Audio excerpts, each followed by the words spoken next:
premier ozwi makanda misala ya bantoma akakoya J'allons la partie du premier verset. okobanda kotanga monango ya liboso. Je lis au nom du Seigneur Jésus-Christ. Amen. Théophile,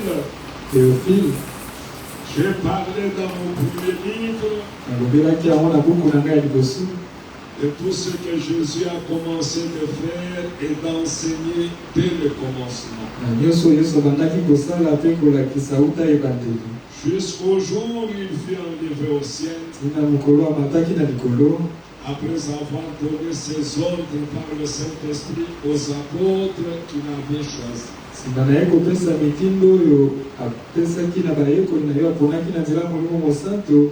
Après qu'il eut souffert, nsima na ye konyokoma il leur apparut vivant abimelaki bango ya bomoi et leur en donna plusieurs preuves, apekisaki bango bandakisa ebele se montrant à eux pendant 40 jours, komimonisaka epa na bango na mikolo tuku et minei parlant des choses qui concernent le royaume de Dieu. ekolobelaka makambo etali bokonzi ya nzambe.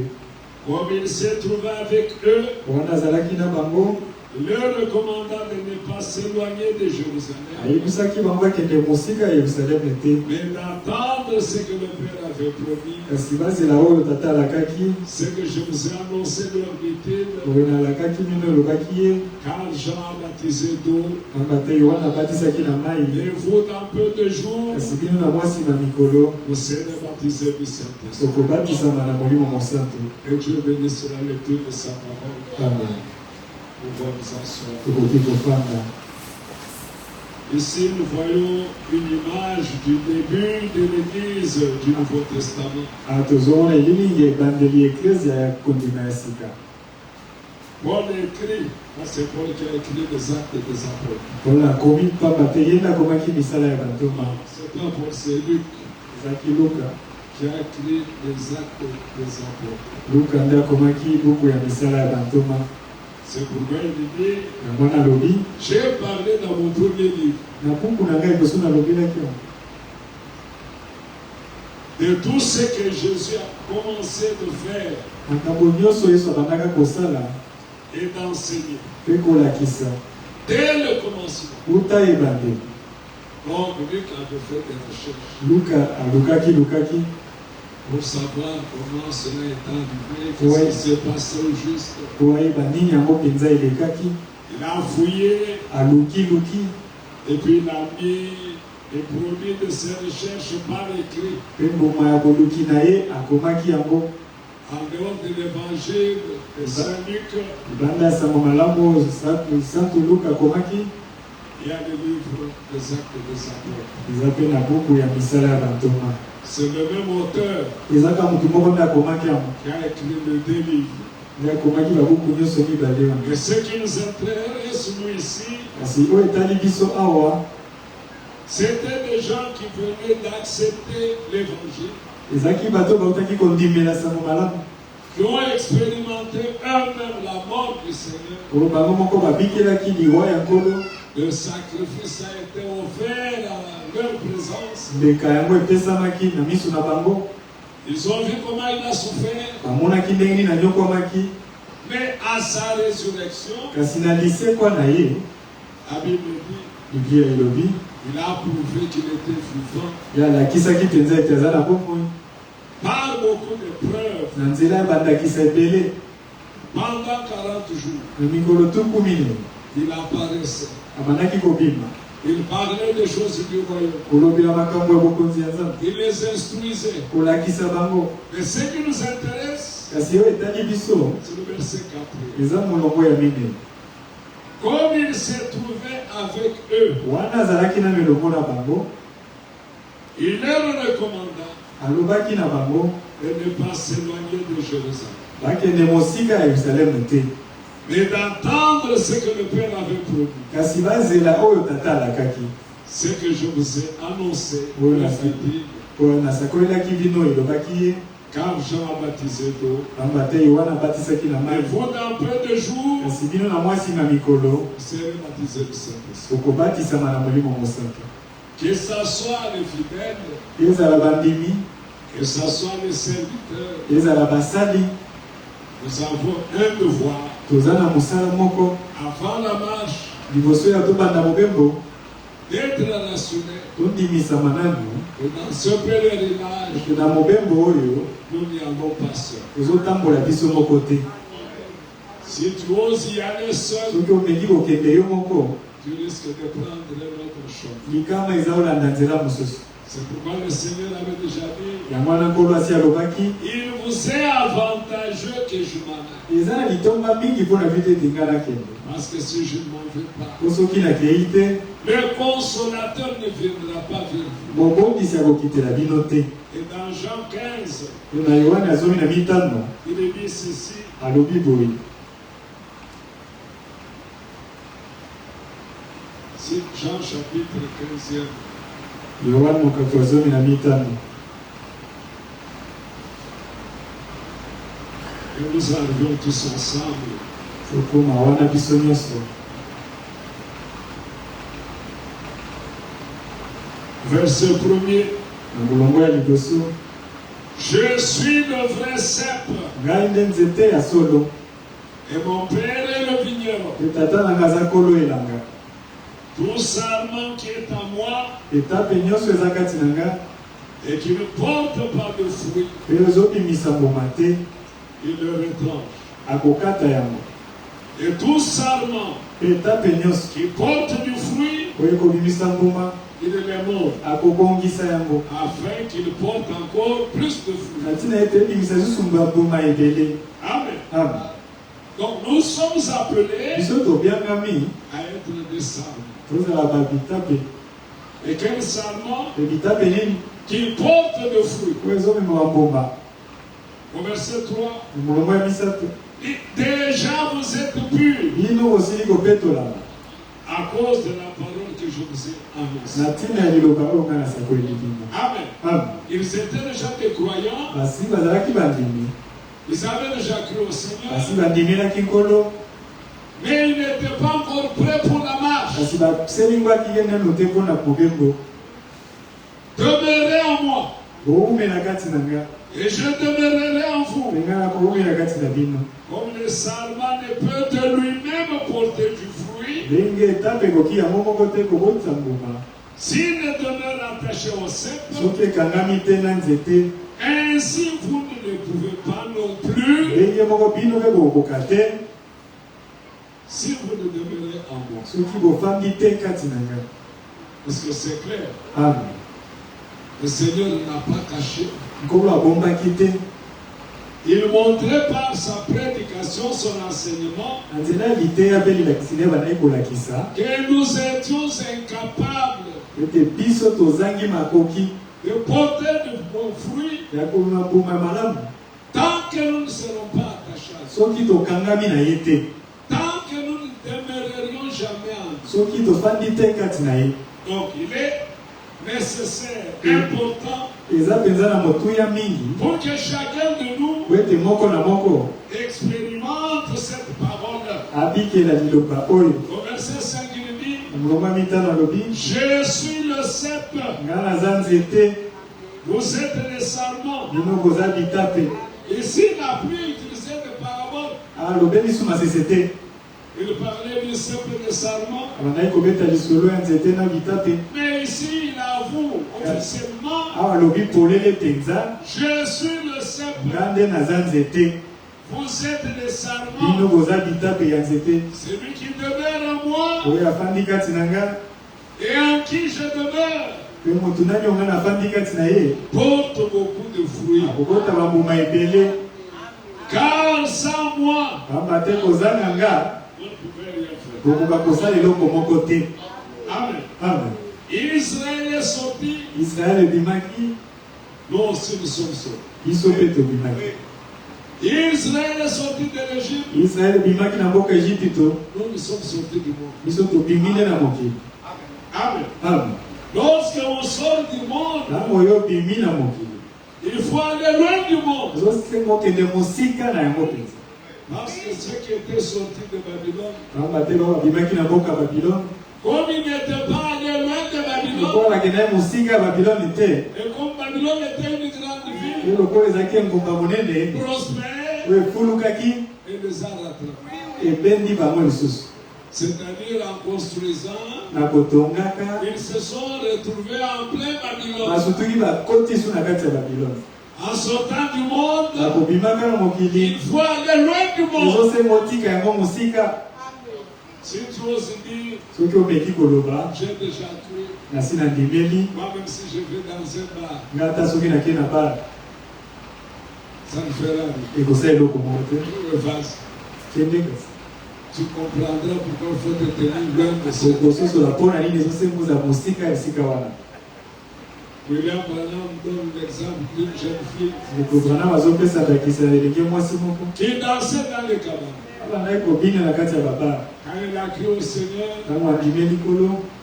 elle n'était jamais plus passée sur cette avenue. Ye mpe maleka na nzela wana te na balabala wana te. Un jour sur cette avenue, Mokolo moko asikuki alikoti na balabala elle wana. s'est dit, ah, Abi. j'entrais souvent ici. Babandaka kokota na esika oyo. Que j'entre un peu, que je recommence maintenant. Nameka na kotala soki ekoma ndenge nini. En entrant, Na kokota kuna elle s'est retrouvée entre les bras d'un jeune. asutuki aza na maboko elenge mobali moko. On n'approche jamais le mal. Batusanaka pembeni ya mabe te. On n'apprivoise jamais le mal. Bokolaka mabe te. Le péché, il faut le garder à distance. Mabe esengeli ozala mosika na yango. Mais pour le garder à distance, Sikoyo ozala mosika na yango cela ne dépend pas de ta force. eza na makasi na yo te. Il y a quelqu'un qui donne la Eza force. na moto apesaka makasi. Le prophète Moïse Mosakoli Mose dit à Israël, alobi na dit Israele à Dieu, ayebisi Nzambe tu nous as dit de sortir, oyebisi biso tobima mais tu nous as pas montré. kasi olakisi biso te C'est lui avec qui nous partons. moto oyo akotambola na biso. Si tu ne le donnes pas, Soki opesi biso moto yango te ne nous laisse pas partir. kotika biso te tobima awa. Amen. Amen. Ne nous laisse pas partir. kotika biso te tokende. Ça, c'était Moïse. Wana ezalaki Mose.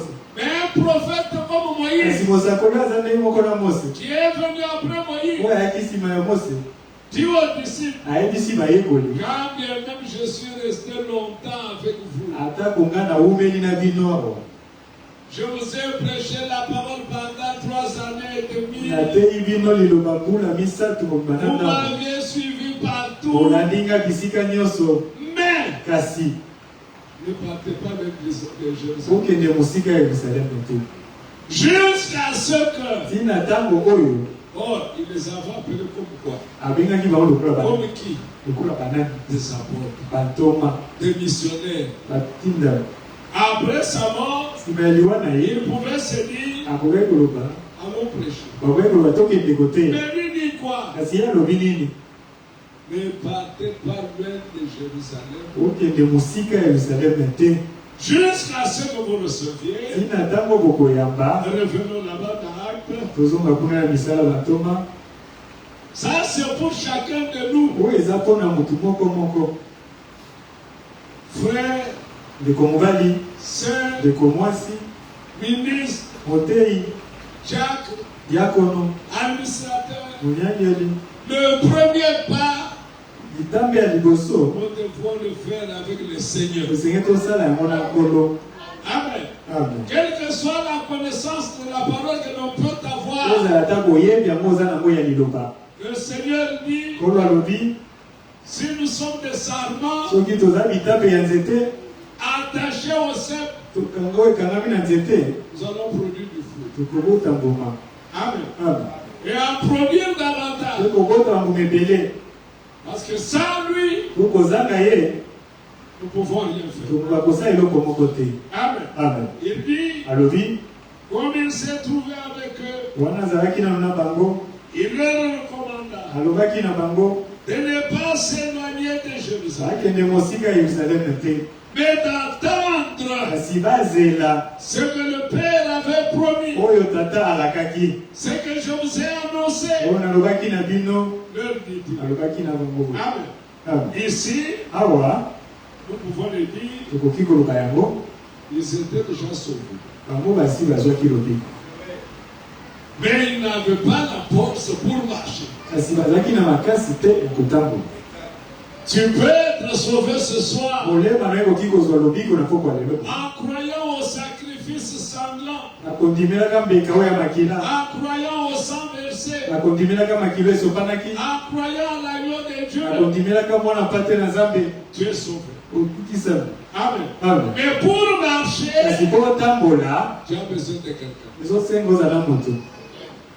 Pour résister, tu as besoin de quelqu'un. Si cet homme, si cet être n'est pas avec toi, le monde dit, chasser le naturel, il reviendra au galop. Amen. Tu peux tenir aujourd'hui par la morale chrétienne.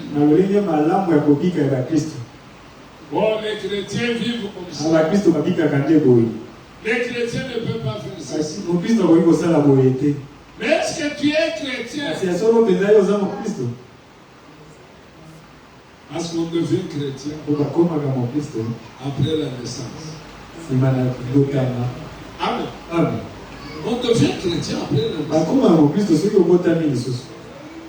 Mais si tu n'es pas encore né,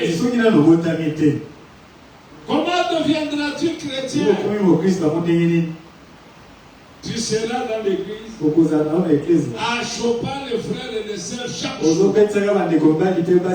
Pourquoi tu n'es pas encore devenu chrétien? Tu as encore envie de rentrer dans le monde. Comme Israël, vous rentrez en Égypte. Pratiquement la même chose. Dieu ne change pas. Et les hommes aussi ne se convertissent pas facilement. Des fois, ils convertissent seulement les pieds. Au lieu d'aller dans le bar, ils viennent ici. Mais quand bien même il entre ici, le cœur est ailleurs. Quand la parole sort, il ne considère pas la parole. Il peut même poser la question. Lui qui prêche, est-ce qu'il vit ça? Toi, crois la parole. Tu n'as pas à te poser des questions, est-ce que lui vit ça?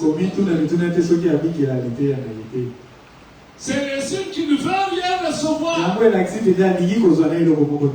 Et si tu ne reçois pas la parole, tu n'avanceras pas. Parce que lorsqu'il dit, vous allez porter des fruits. Si vous êtes attaché à moi, si vous demeurez en moi, et que moi je demeure en vous, et il dit, vous devrez attendre quoi? Ce que le Père a promis. En réalité, mes frères bien-aimés, on ne doit pas se battre pour cette promesse. Elle est nôtre. Dès que nous croyons, nous avons droit à expérimenter cette promesse. Est-ce que vous pouvez me montrer dans la Bible ce que les gens de chez Corneille ont dû faire pour recevoir la promesse? Ce que les Samaritains ont dû faire. L'Écriture dit, quand l'Église a appris que Samarie avait cru, ils ont envoyé ceux-ci arrivaient chez eux, ils prièrent pour eux, ils leur imposèrent des mains, et ils reçurent la promesse. Parce que Pierre dit, cette promesse, quelle promesse? Du baptême du Saint-Esprit. Et pour vous, elle est pour vos enfants, et pour tous ceux que le Seigneur notre Dieu appellera. Et Dieu a appelé, la promesse est pour toi. Amen. Amen. Ah, pour quelqu'un d'autre. Alors, quand nous observons la manière dont ils ont reçu la promesse, nous pouvons être rassurés que si aussi nous avons reçu la même parole, Dieu est dans l'obligation de nous donner la promesse. Amen. Comme nous l'avions dit la fois passée, Dieu est souverain. Il peut te le donner maintenant. Là où tu es, sans trémousser, il peut te le donner. Tu ne sens ni la chaleur ni le froid. Mais il te le donne. Alors comment vas-tu le remarquer? Ta vie change. Tu crois toute la parole. Amen. Ce n'est pas quelque chose d'impossible. Je sais pertinemment bien que s'il ne te donne pas la promesse, tu ne deviens pas chrétien. Oh, Dieu a besoin de chrétiens. Amen. Et parce qu'il a besoin de chrétiens, Dieu est dans l'obligation de te donner la promesse. Il dit aux disciples, parmi les disciples, vous connaissez quelqu'un d'autre qui était là? Philippe.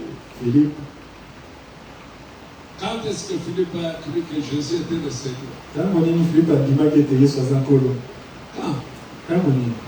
À la fin. C'est pas ça.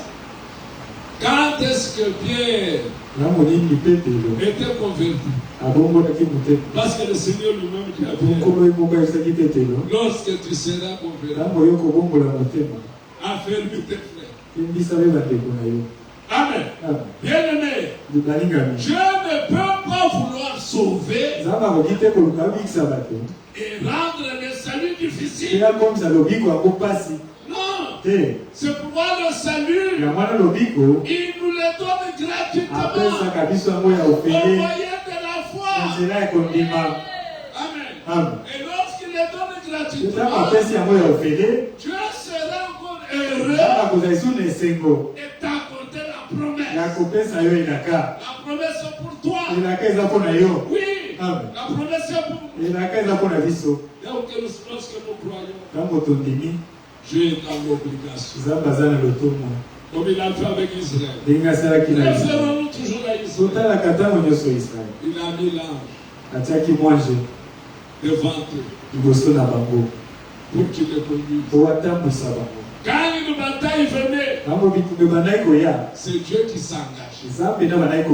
Aujourd'hui, si une bataille vient, il faut que Dieu s'engage.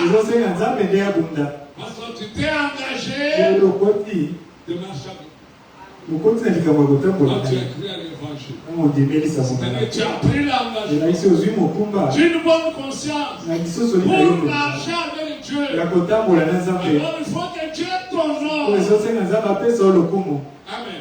Pour que tu marches correctement. Que tous les peuples d'alentour craignent Israël. Pourquoi? Ils avaient un Dieu puissant. Amen. Alors quand il leur donnait la terre promise, tous ces territoires, je vous les donne. Personne ne tiendra devant vous. Amen. Nous aussi, aucun démon ne tiendra devant nous. Parce qu'il nous a donné toutes les promesses. C'est pourquoi Paul dit, en ce qui concerne les promesses de Dieu, elles sont oui et amen. Quand tu es devant la promesse, saisis-la. C'est pourquoi. Amen. Ce qu'il avait fait avec Israël, il le fait aujourd'hui. Le même Dieu qui combattait pour eux. Le même Dieu qui a fait tomber les murs de Jéricho. Aujourd'hui, il fait tomber les démons de Sida. Il fait tomber les démons de Covid. Il fait tomber tous les démons. Il les a vaincus tous. Il t'a rendu plus que vainqueur. Et si tu es plus que vainqueur, la peur doit partir. La crainte doit partir. Ne considère pas ce qui t'embêtait toujours. Tu as un Dieu qui a vu la résolution de marcher avec toi, de gagner tes batailles, de gagner tes guerres, de te rendre victorieux. Oui, c'est pour toi. Battre le sida, c'est ta faute. Battre la malaria, c'est ta faute. Amen. Amen. Il t'a donné d'être victorieux. L'Écriture dit, j'ai donné l'ordre. À quoi? À la bénédiction. De faire quoi? De te suivre. Marcher sans crainte. Mes frères, lorsque nous venons ici, c'est pour être fortifié. Repartir d'ici fort, solide, regardant à Dieu. Chaque fois que quelque chose se présente, nous pouvons dire à Dieu, tu avais fait tout. Tu m'as donné la victoire. Manifeste la victoire. Et quand il manifeste la victoire, il est heureux de te voir témoigner. Amen. Heureux de te voir rendre gloire au Seigneur. Parce que ce que Dieu a décidé de faire, il le fait. Amen. Mais le problème, mais il ne va pas seul. Est-ce que vous comprenez? Il ne va pas seul. Quand Israël a marché, ça doit être ton exemple, ça doit être mon exemple. Quand ils ont manqué à manger, qui est intervenu? Dieu. Ils se sont fatigués de la nourriture qu'ils connaissent. Ils ont préféré manger un peu de la viande. Est-ce que Dieu leur a donné la viande? Il leur a donné la viande. Toi aussi, tu peux désirer quelque chose. Amen. Il est dans l'obligation de te la donner. Parce que s'il ne doit pas te la donner, il doit se repentir d'avoir donné aux autres. Et pourtant, ils avaient à manger. La manne était bonne pour leur santé. La manne leur donnait la force. Mais le peuple, bien aimé, ils n'avaient pas la parole en eux. La parole chez eux était sur des tables. Mais nous aujourd'hui, nous avons plus d'avantages que pour la parole est gravée dans nos cœurs. Amen. Nous méritons plus. Oui, nous les admirons. Oh David a tué l'ours. David a tué le lion. Mon frère, tu peux écarter le sida. Mon frère, les Covid, tu peux le faire partir. Les Covid est plus que les lions. Les Covid est plus que l'ours. Mais toi aujourd'hui, tu penses être petit. Non, le même Dieu est avec toi. Amen. Il dit ici, vous allez produire du fruit. Nous ne sommes pas des chrétiens stériles. Nous devons produire du fruit. Et pour en produire, nous devons demeurer en nous. Et en nous. Et cela aussi n'est pas difficile. N'est pas impossible. Parce que celui qui nous sauve, il nous sauve gratuitement. Le livre d'Éphésiens dit, cela ne dépend pas de vous. Mais c'est Dieu qui fait toutes choses. Mais si c'est Dieu qui fait toutes choses, abandonne-nous entre ses mains. Accomplis ta parole. Mets ta parole à moi. Habite à moi. Afin que je vive ta vie. Je ne peux pas te réclamer une vie qui ne t'a pas donné. Oui, il va me mettre une vie. La vie divine. Elle lui appartient. Pour que je la vive. Il ne va pas me les apôtres disent, ce n'est pas que nous avons des capacités. Nos capacités viennent de toi. Oh bien-aimé, comment on peut laisser Dieu partir alors qu'il nous donne toute la Amen. Il dit, comme il s'est trouvé avec eux après la résurrection. Avant qu'il ne parte, mais il faut que je leur dise quelque chose. Quand vous lisez Jean quelque part, il dit, j'ai encore beaucoup de choses à vous dire. Mais vous ne pouvez pas les supporter. Ils connaissaient qu'ils étaient incapables. Mais quand le consolateur viendra, il vous conduira dans toute la vérité. Vous voyez que même dans la vérité, vous avez besoin du consolateur. Vous avez besoin du guide pour qu'il nous conduise. Qui sommes-nous? Des brebis. Amen. Une brebis par elle-même, si elle se perd, elle ne retrouvera plus jamais le chemin. Elle va mêler quelque part, elle peut mourir. Ou encore l'autre vient la rencontrer, il va devoir. Est-ce que vous savez bien? Si tu es une brebis, que tu te retrouves quelque part, tu es exposé. Tu peux t'exposer toi-même. Non, moi j'ai déjà cru. Je parle n'importe où. Ça ne fait rien. Attention, tu es une brebis. On risque de te dévorer. Tu n'as aucun moyen de défense. Écoutez, la brebis n'a même pas de cornes.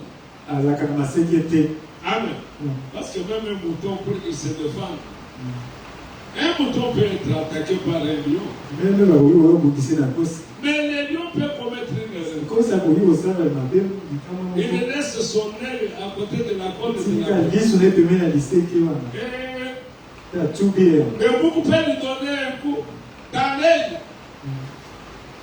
Lion a Kimi. Oui. A Kimi le tabac. Parce qu'il lui a donné une corde. Mais la brebis, qu'est-ce qu'elle peut faire? La brebis, toute sa vie, toute sa marche, dépend du berger.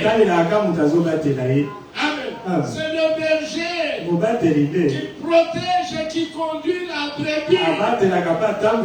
Nous, en tant que brebis de Dieu, notre force, c'est Dieu. Notre protection, c'est Dieu. Ce que nous pouvons faire, c'est lui.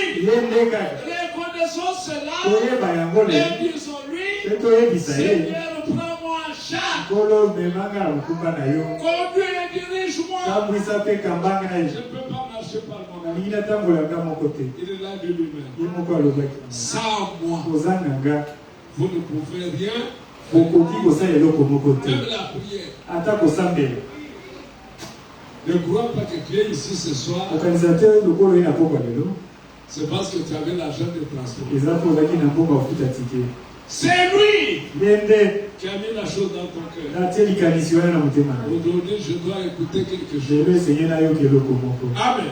Si lui enlève en toi le désir d'écouter la parole, Tu peux habiter dans cette maison. Nous venons ici chaque jour. Quand nous venons, c'est d'abord que toi tu ouvres les téléviseurs pour suivre des séries. Amen. La profondeur appelle la profondeur. Amen. Alors le Seigneur, comme il avait connu Israël, désormais, marchons avec cette pensée. Ce qu'il avait fait avec Israël, c'est ce qu'il fait. Amen. Quand ils se sont retrouvés dans le désert, l'eau qu'ils avaient été épuisée, les bétails n'avaient pas d'eau, elles-mêmes ne pouvaient plus boire. Ils ont senti que maintenant nous pouvons mourir. Amen. Et la Bible dit, dans leur détresse, amen, ils crièrent à Dieu. Et qu'est-ce que Dieu a fait? Il leur a envoyé sa parole. Et sa parole est guérie. Toi aussi, quand tu es dans la détresse, sache que si tu cries à lui, comme il l'avait fait autrefois, il est dans l'obligation de le faire. Il faut que tu sois rassuré. J'ai une difficulté. Mais il y a quelqu'un qui est plus que capable, qui ne peut pas échouer. C'est le Seigneur notre Dieu. Et il est toujours disposé à écouter les prières. Amen. C'est pourquoi le prophète, en faisant cette déclaration, quelqu'un peut penser qu'il a par son expérience. Non. Le Seigneur dit, toute prière adressée à mon Père, à mon nom, croyez que vous l'avez reçu.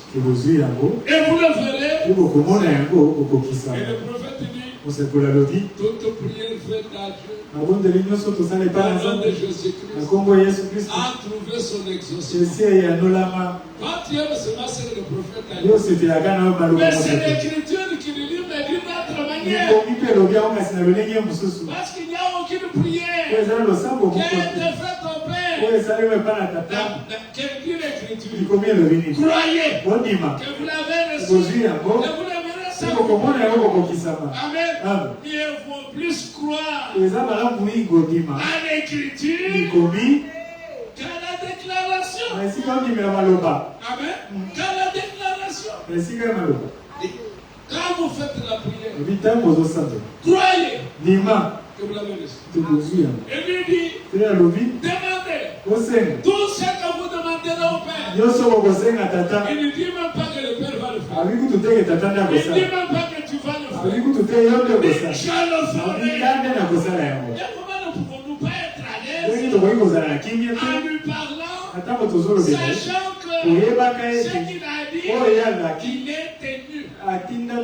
C'est l'accompli. Il est fidèle à sa parole. Il est fidèle à ses promesses.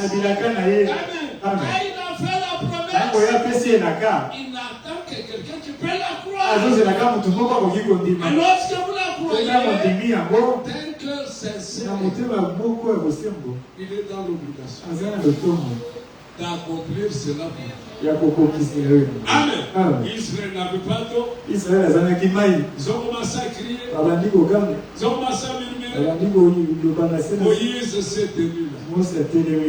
Est-ce que vous vous souvenez? Quand je cite Moïse, vous prenez Jésus. Moïse a dit, Dieu vous enverra un prophète comme moi. C'est pourquoi Jésus pouvait dire, Père, j'étais-nous. De ce que tu vas toujours exaucer. Alors rentrez dans la Bible. Trouvez là où Moïse a prié. Et Dieu n'a pas exaucé. Et Dieu qui a exaucé Moïse a exaucé Jésus-Christ. Et jusqu'à ce jour, Jésus-Christ est le souverain. Qu'est-ce qu'il fait? Il intercède pour nous. Au commandement pouvons pas être heureux. Amen. Alors il n'avait pas d'eau. Dieu dit à Moïse, prends ta verge. Parle au rocher. Il donnera ses eaux. Dieu fait sortir de l'eau là où l'eau ne pouvait pas sortir. Hein? Pas dans... Comment vous appelez ça? Hein? Pas dans un peu. Dans un ruisseau qui était même asséché. Non. Sur une montagne. Mais sur un rocher. Qu'est-ce qu'il peut y avoir dans les roches? Il n'y a que la pierre. Amen. Il n'y a que la pierre. Allez à Kinsuka. Vous allez voir les rochers. On les casse tous les jours. On ne trouve jamais l'eau dans les rochers. Mais ces jours-là, Dieu a sorti l'eau. Là on ne peut pas trouver. Et le peuple a bu. Et les troupeaux en a aussi bu. Donc Dieu a donné de l'eau à 2 millions de personnes. En dehors des femmes et des enfants. Et de leurs troupeaux. Amen. Vous voyez à qui nous avons affaire. Nous avons affaire à celui qui fait des choses inimaginables. Des choses inouïes. Aujourd'hui, il peut accomplir une chose ici que nous n'avons jamais entendu. Et Dieu le fait devant nous. Pour que nous puissions le louer. Parce que c'est lui qui a amené le monde à l'existence. Il est notre Dieu. Nous l'aimons. Nous abandonnons tellement de semaines. Mais ne perdez pas de vue. Tant qu'il marchera avec toi, personne ne tiendra devant. Aucun démon ne tiendra devant toi. Parce que c'est lui qui combattra. Amen, c'est pas toi. Je vais jouer pour vous. J'ai le plus fort. Amen. J'ai celui qui combat pour vous. Quand une bataille surgit, il me met de côté. Il s'engage. Quand une difficulté survient, il me met de côté. Il s'engage. J'aimerais être avec lui. Amen. Mais le secret, amen, c'est de marcher avec lui. C'est ça le secret. Être avec lui. Oh, être avec lui, c'est la chose la plus facile. Il y a quelqu'un qui a dit au frère Branham, j'ai l'impression que rencontrer Dieu c'est facile que de rencontrer toi.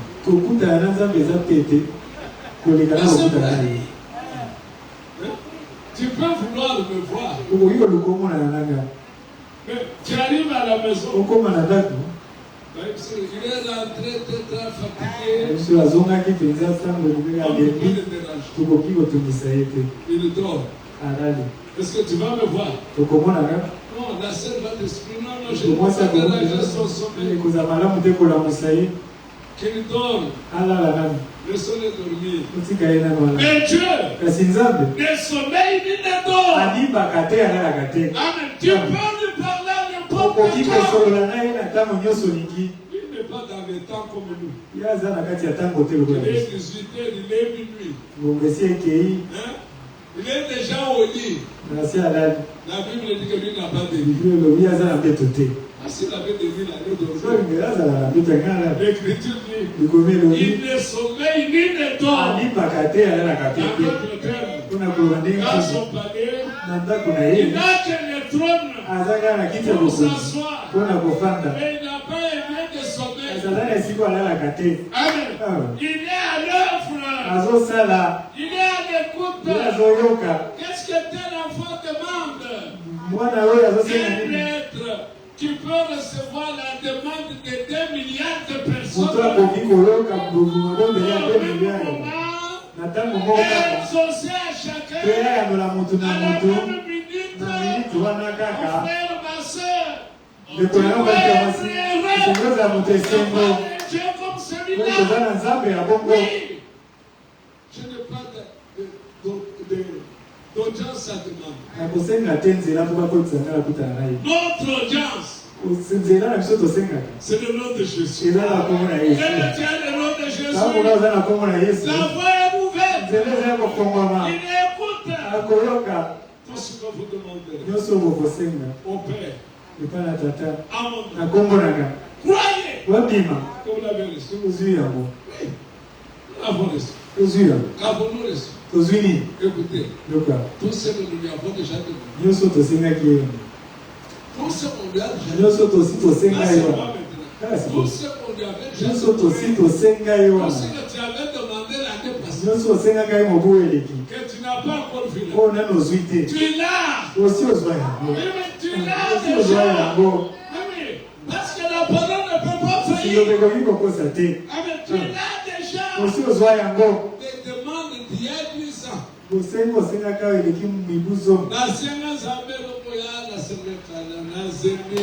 Non. Et si il y a, tu as déjà ça.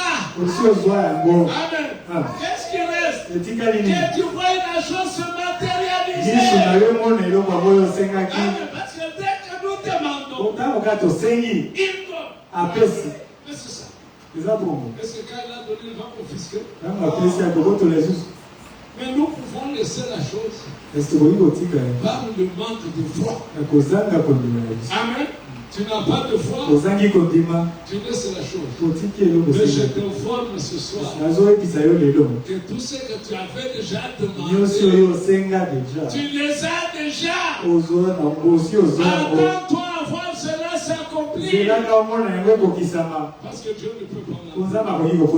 Sa parole ne peut pas l'entendre. Est-ce que vous êtes heureux? C'est dans la marche.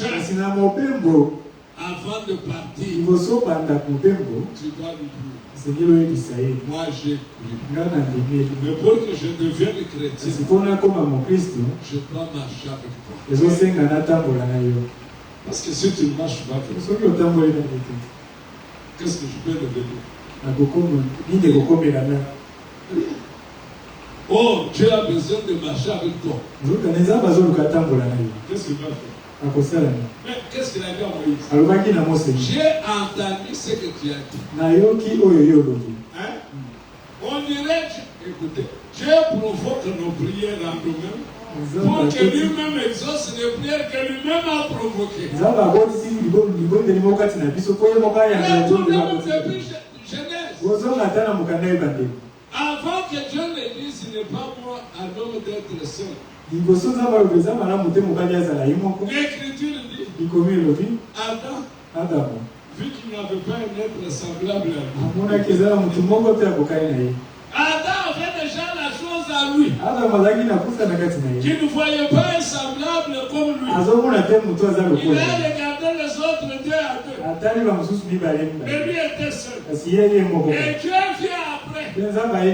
Il n'est pas bon que l'homme soit seul. Je lui ferai une aide semblable à lui. Donc, dans le cœur d'Adam, les désirs du semblable étaient déjà là. Oh, mes frères, mais c'est merveilleux. Quand la pensée monte en toi, demande ceci. Sache que la chose est déjà là. On ne peut pas désirer une chose qui n'est pas là. Tout ce que tu désires, Dieu l'a déjà mis quelque part. Et il te pousse. Demande. Pour que ça soit, on donne à celui qui demande. Alors que la chose est déjà là, il crée le désir en toi. Oui, s'il te pousse, demande un avion. Demande. Il va donner. Comment il peut mettre ce désir-là en nous? Toi, son fils. Toi, sa fille. Parce que toi, tu ne peux pas désirer de mauvaises choses. C'est pas ça. Tu ne peux pas désirer de mauvaises choses. Mais comment le désir peut-il monter en toi d'avoir ceci? C'est le Dieu déjà disposé. Et si dès que tu demandes, la chose n'est pas là. La chose est là. Possède là. C'est pourquoi aujourd'hui, même ce que vous aviez demandé l'an passé, la chose est déjà là avec toi. C'est pourquoi l'Écriture dit, je fais toutes choses bonnes dans son temps. La chose n'échappera pas. Tant que tu l'as désiré, si elle est bonne, Dieu l'a déjà disposé. Et il viendra au bon moment. Amen. Mais dans cette marche, ne manquez pas ceci. On n'y va pas seul. Tu lui diras, j'ai dit aux disciples, attendez. Ils ont dû attendre. Et tout à l'heure, Moïse t'a demandé, montre-nous qui marchera avec nous. Tu as dit à Moïse, mon ange marchera avec nous. Et à nous, tu as dit, le Saint-Esprit vous conduira dans toute la vérité. Alors, Seigneur, quand tu désires que je marche dans la vérité, alors envoie-moi ton Saint-Esprit pour qu'il me conduise, qu'il marche avec moi. Est-ce que c'est un désir bon? Je vais te répondre. Je vous dis, frère, les choses de Dieu sont banales, mais simples. C'est là comme je vous dis là. Et Dieu vous remplit du Saint-Esprit. Sans aucune forme de procès. Tu vois cela ta vie changer. Tu vois, tu commences à aimer l'Écriture. Tu commences à haïr le mal. Tout le monde qui est à côté de toi. Attention. C'est un chrétien. C'est une chrétienne. Qu'est-ce que vous allez faire à côté d'elle? Elle est dans l'auditoire. Toi, tu es dans l'auditoire. Mais il y a des non-croyants qui te protègent. Ils se disent entre eux. C'est une chrétienne. Il ne faut pas la déranger. Elle n'est pas pour nous. Elle va au ciel. Elle va aller au ciel. Ne la dérangez pas. Donc, les mondains se battent pour qu'on te dérange pas. Qui entre en eux? Ton Dieu. Amen. Il ne t'expose pas. Il te sécurise. Même par les méchants. Les méchants prennent soin. Il y a une écriture que même les gens qui ne sont pas favorables, Dieu les rend favorables par la foi. Pour te sécuriser. Amen. Alors, les dieux dans lesquels nous croyons, il est bon. Amen. Il fait de bonnes choses. Il te donne tout ce que tu lui demandes. Mais s'il sait que la chose ici, si je la lui donne maintenant, il n'a pas encore compris. Elle va l'égarer. Dieu va retarder. Israël pouvait entrer dans une semaine dans la terre promise. Pourquoi pas dans une semaine? Ils auront les souvenirs de l'Égypte. Et ils vont désirer rentrer. Alors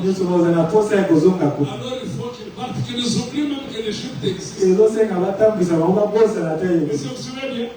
Tu étais dans le monde. Tu jouais avec l'argent. Tu t'amusais avec l'argent. Quand tu avais l'argent, on ne sait pas mettre la main sur toi. Tu crois au Seigneur.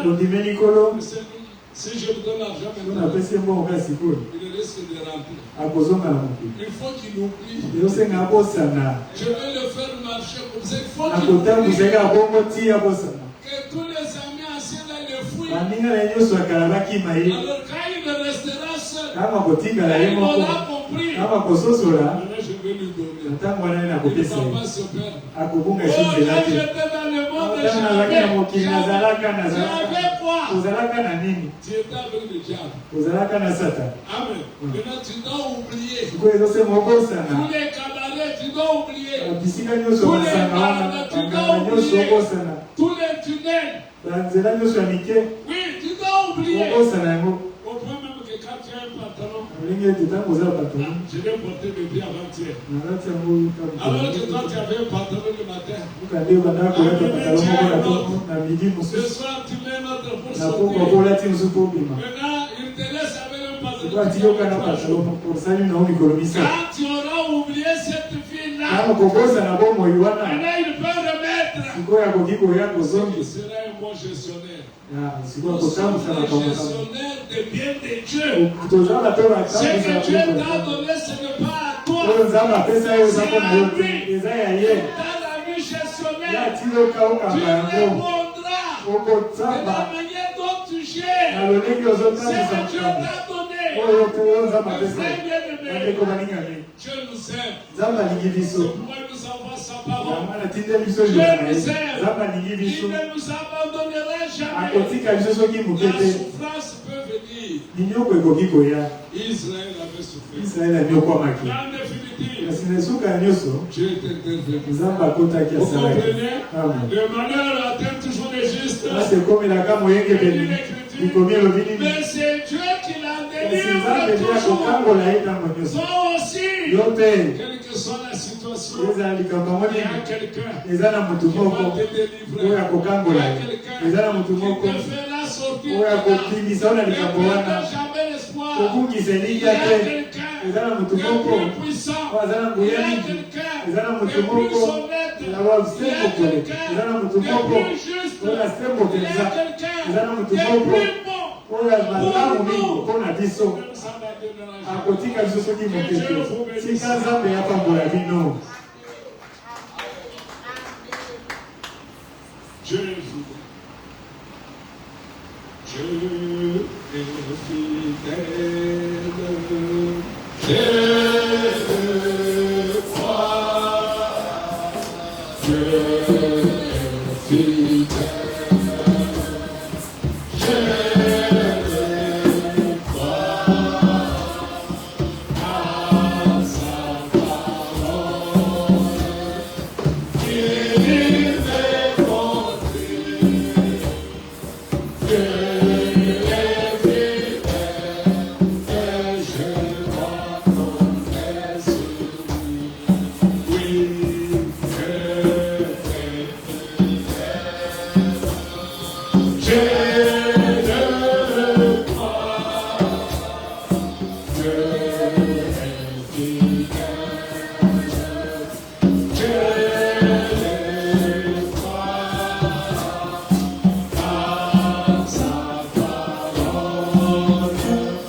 Père bien-aimé, nous te sommes infiniment reconnaissants. Car tu nous as appris, Seigneur, de ne jamais marcher seul. De ne jamais marcher seul. De ne jamais marcher seul. Moïse a ressenti ses besoins. Il pouvait dire, Seigneur, si tu ne viens pas avec nous, ne nous faites pas partir d'ici.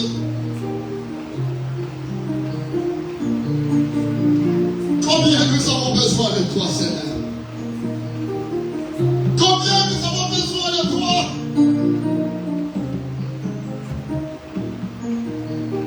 Car seul sans toi, nous ne pouvons seulement rien. Alors tu pouvais dire aux disciples, ne vous éloignez point de Jérusalem, mais attendez la promesse du Père. Car il est avantageux que je m'en aille, sinon le Saint-Esprit ne viendra pas. Oh Seigneur Jésus, le jour de la Pentecôte, Seigneur, ce jour-là, la réponse était là. Nous avons vu l'Église était là. Celui qui pouvait accompagner les disciples était là. Celui qui pouvait marcher avec l'Église était là.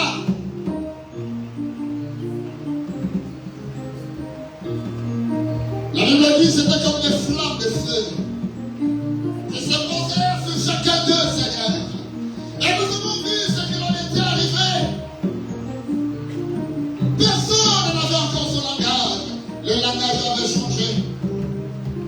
Nous avons vu que leur démarche même était changée, car ils étaient devenus ivres, Seigneur.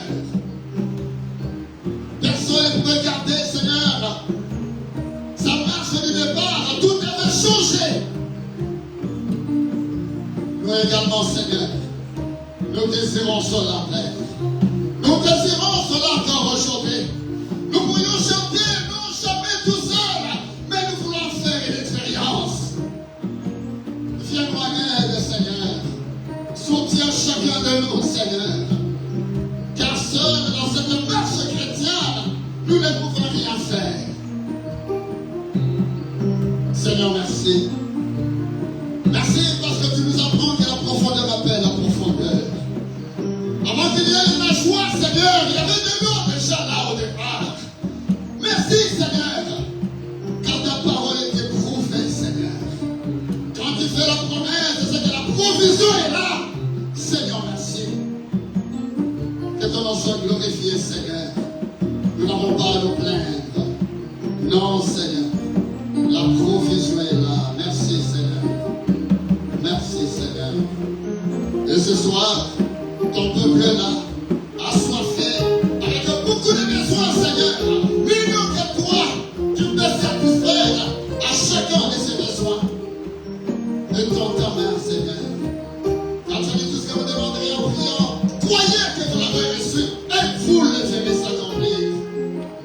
allons faire la prière. Seigneur, nous croyons que cette prière, faite au nom de Jésus, a été exaucée. Merci Seigneur. À Zacharie, tu as dit,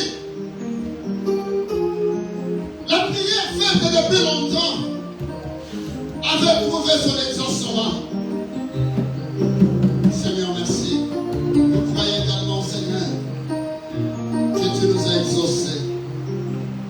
Je te recommande, Seigneur, ton serviteur, que tu as utilisé aujourd'hui. Puisses-tu te souvenir de lui.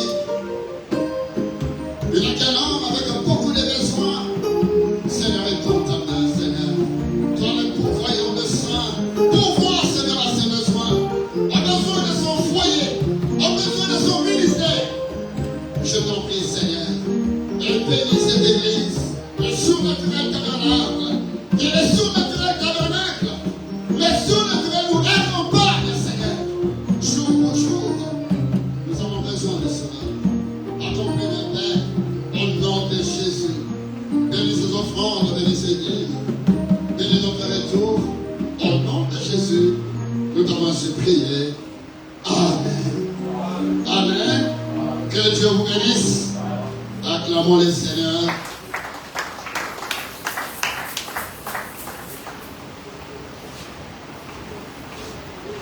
Si on pouvait donner le thème à cette prédication, selon moi, je dirais, n'y va pas seul.